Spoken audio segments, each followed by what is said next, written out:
Alright guys, here we go again in our Bible study pertaining to peace of mind, anxiety, mental issues, Christian living. So we will continue our study in Philippians chapter 4, and now we will proceed sa verse 8 and 9. At yan po ay babasahin ng ating tagapagbasa. Philippians chapter 4, verses 8 to 9. Finally, brethren, whatsoever things are true, whatsoever things are honest, whatsoever things are just, whatsoever things are pure, whatsoever things are lovely, whatsoever things are of good report, if there be any virtue, and if there be any praise, think on these things. Verse 9, those things which ye have both learned and received and heard and seen in me, do, and the God of peace shall be with you. Alright, so pahiram muna ng Bible. Ayan, last video natin, natakal natin yung about anxiety. Na do not worry for anything but be grateful for everything, and give your request to God. So yun yung verse 6, and then verse 7, and the peace of God which passeth all understanding, or the peace that is outside of this world, the peace that is through Jesus Christ will guard your heart and minds. And then ito na yung verse 8, finally. The word finally is very important dahil ito yung last encouragement ni Apostle Paul sa mga taga-Philippians. Dahil yung verse 10 ay patungkol na sa pagpapasalamat niya sa suportang binigay ng mga Philippians sa kanya habang siya ay nakakulong at sa ministeryo. Ang sabi ni Paul dito, finally brethren, whatsoever things are true, honest, just, pure, lovely, good report, if there be any virtue, any praise, think on these things.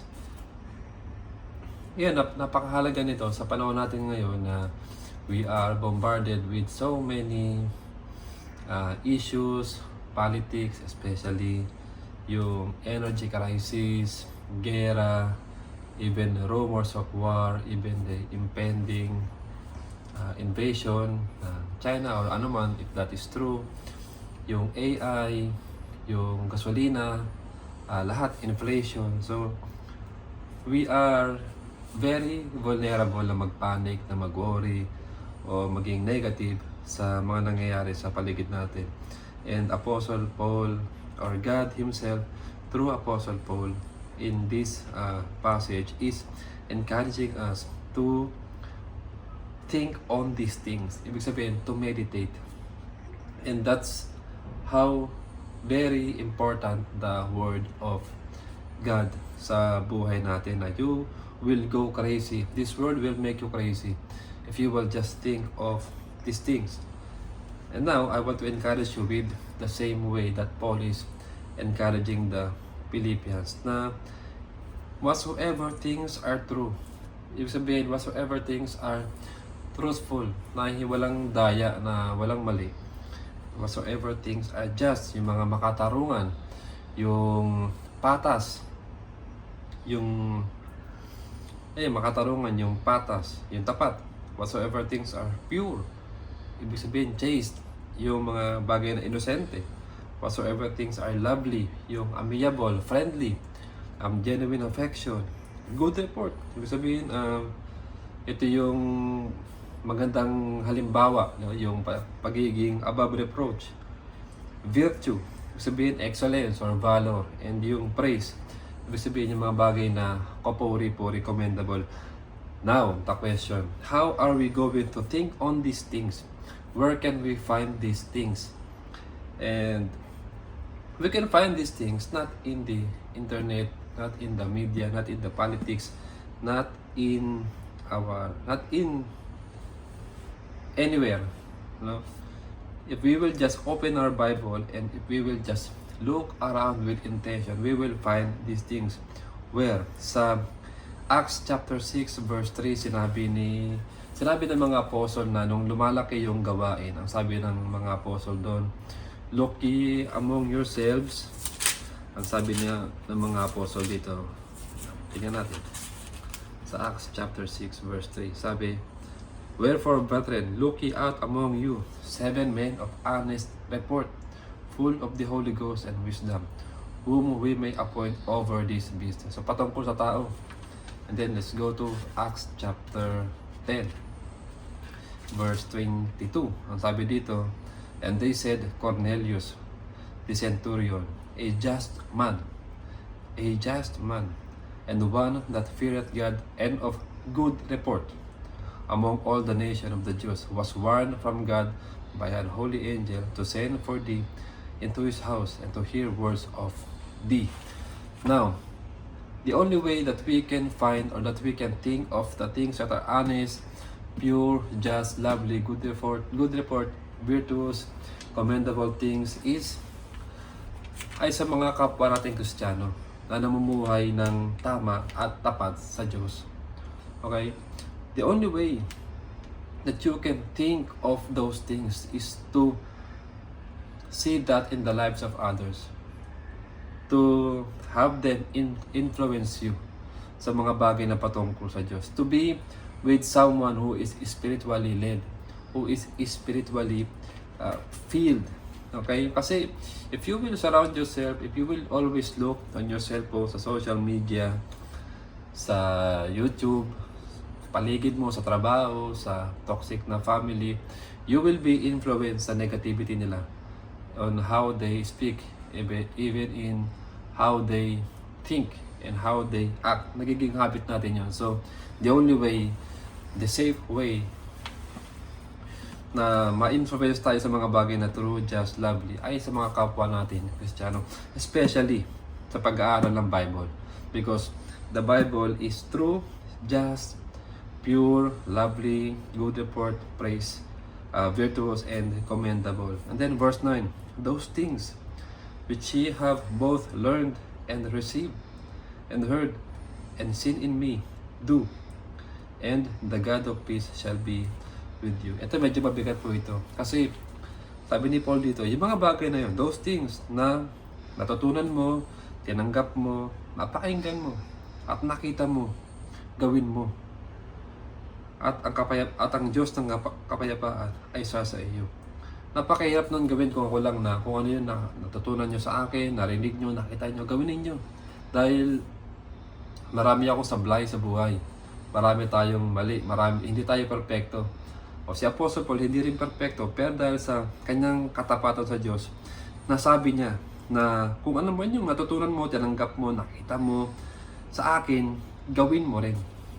Ibig sabihin nito, sinasabi ni Apostle Paul na humanap tayo ng kapwa nating Kristiyano na pwede natin gayahin. Someone that we can follow and emulate. We will follow Christ the way Apostle Paul follow Christ. Sabi nga ni Apostle Paul, "Follow me as I follow Christ." Ibig sabihin, let us follow the spiritual Christians, those who are spiritually filled Christians, as they follow Christ.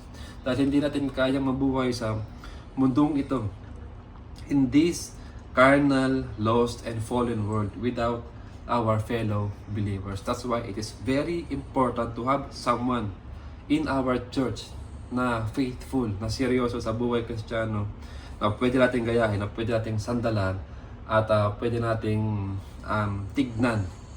Dahil sa kanila, makikita natin yung buhay na may pananampalataya. At sabi nito, "And the God of peace shall be with you." Again, this is very important. Why? Dahil sa verse 7, sinabi dito, "And the peace of God." In verse 9, ang sabi, "And the God of peace," parang nagbaliktad. If you will see yung transition na ginawa ni Apostle Paul, "And the peace of God," sa verse 7, sa verse 9, "And the God of peace." Ibig sabihin, if we are really seeking, desiring, or asking, or crying for peace, if we really want peace, we are actually seeking God. Because true peace only comes from God Himself. He is the true peace maker. He is the true peace giver. He is the true source of peace. Okay? So if you are seeking God, you are seeking peace. And if you are seeking peace, if you are looking for peace, if you want peace in this life, that means you want God. And you can never find peace in this world maliban sa Diyos natin. And where we could find that? In John 14:27. Ito yung magdidiin sa atin pong sinasabi. Sabi rito, John 14:27, "Peace I leave with you." Ito yung salita ng Panginoon. "My peace I give unto you. Not as the world giveth, give I unto you." Sabihin yung kapayapaan na binibigay ng Panginoon, hindi yung kapayapaan na binibigay ng Diyos, ng mundo, which is false peace. And then, "Let not your heart be troubled, neither let it be afraid." Ibig sabihin, yung peace na binibigay ng mundong ito, na peace of mind, maybe iba pa nga gamot para kumalma, or pampatanggal ng stress, or anything, vacation, that those things really do not nakakapag-alis ng worry natin. Ang tanging lang magbibigay ng kapayapaan sa atin, ng assurance, ang tanging makapagbigay lang sa atin ng kapayapaan ng isip at ng puso ay ang Panginoon mismo. And so that's why we are encouraging you in this crazy world, sa mundong ito na toxic, sa mundong ito na magulo, sa mundong ito na pasama ng pasama, pagulo ng pagulo. Mag-focus lang po tayo sa Diyos natin. Alright, so I hope na you have learned something sa ating pangatlong pag-aaral ng Bible from Philippians 4:6 hanggang 9, and then we will continue this kind of study sa Bible na verse by verse. Pero for now, we will stop in this dahil iba na yung patungkol na sa pagpapasalamat ni Paul. But we will find another text that would encourage you to live this Christian life with clarity and faithfully. So that's all. If you want to know more about the Bible, if you have questions, as I said, come with us, or we will come with you, or let us come together. That's all. Thank you for listening. God bless.